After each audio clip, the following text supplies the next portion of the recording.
to Miami Beach Workshop. This is the first video in the channel and my first time on YouTube, so please bear with us as we stumble through this together.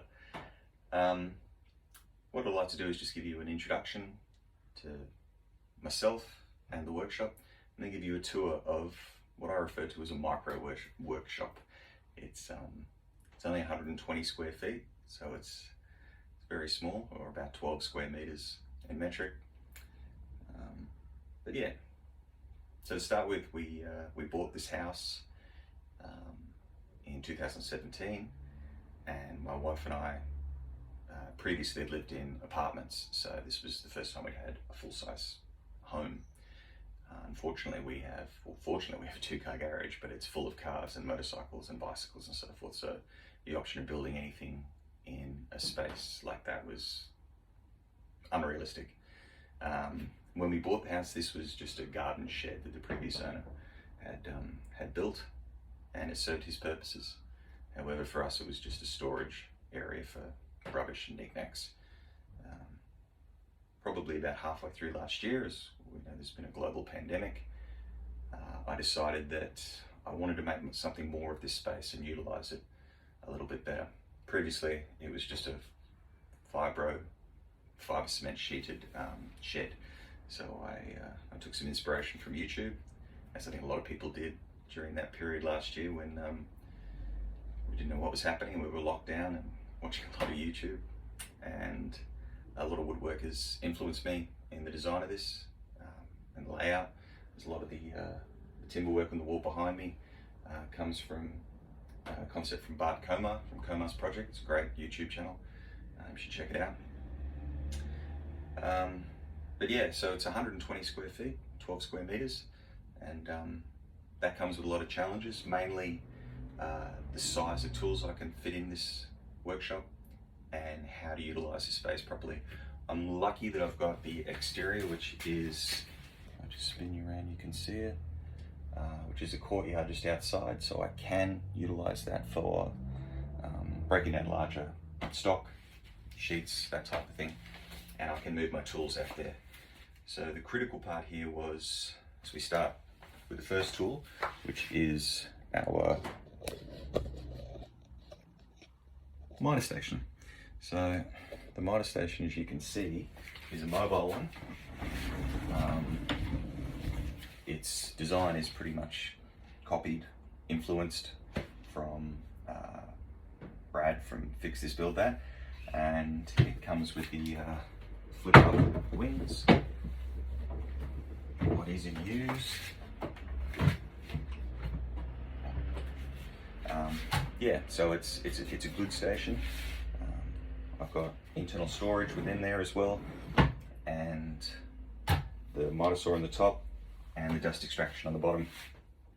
What's probably different about this from most others is that I use the AEG battery system, so this is completely cordless. So I can, even the vacuum cleaner is cordless, so I can wheel this out into the yard or anywhere I need to make more space for myself. So it was a great addition, one of the first things I built once I got the space into the position it's in now. Next was, next big one, as you can see, wheels, fantastic. Next one is the table saw. There is nothing I would like more than to have a static fixed cabinet saw in here, but the room is far too small for that, so I opted for a job site saw, and I built the trolley underneath it that it comes with, and it's got storage under here as well. This has been great, absolutely fantastic saw. The only problem with it is, obviously it's got dust extraction as well, it's dedicated extractor down here, is that the table size is restricted because of its mobility. So I would like to come up with a similar system I have for the miter station and have wings that came up on it, but I'm working on that. I haven't actually seen anything on YouTube that someone's done anything similar to that, so if anyone has seen anything like that, let me know. I'd love to use that design and build off of it. So that again wheels away nicely and gives us a decent amount of space.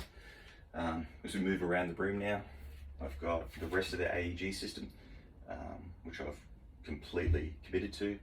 They're really good tools, they're at a good price point, and the quality's excellent for the money, absolutely.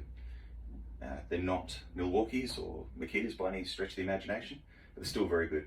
I think in North America these are called Rigid, but yeah, here in Europe they're AEG.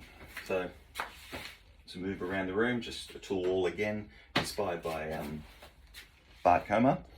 His wall is obviously 10 times bigger than this one, but it is impressive. And then we move over to the second tool wall, and that is got a lot of space to move and to improve with, so I can put a lot more tools up there once I improve my collection. I've also got one of the first things I did, which was a router table, which is just a put down router table with gravity installed legs. It's great, table insert, it works very well, but that's probably going to be changing in the near future because I want to change the atrocious bench it's attached to. Yeah, the other thing I really love in here are these magnetic tool holders. These are fantastic. They literally get you to put tools away, because quite often you'll grab a tool, use it, put it on the bench and walk away, rather than put it back into the drawer it came from or back into the toolbox. When they're on the wall in front of you, they go back. It's a great simple system. Next on there is the other static tools I've got, which is, get this camera to stop moving, sort of a mini drill press and the sander, which is currently holding an Amalgam on it. These two are great. I'd like to get them off this bench and onto a flip top work cart, which will be one of the next projects that I'd like to start. And I'd integrate a thicknessing planer onto the bottom and have these two on the top so they could interchangeable. That's a perfect world. Then of course back to the worst part of the shop, which is these benches. They're terrible.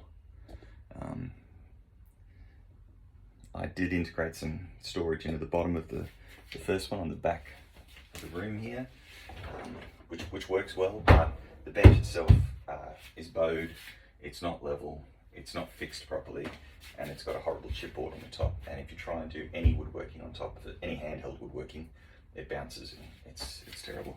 And this one is just as bad.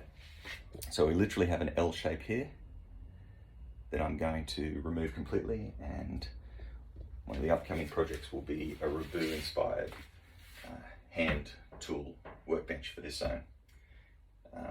It'll be on casters so that it can actually be moved and then drop back down again if required. So I could move it in the room if I needed to, or move it outside into the courtyard when the sun is nice.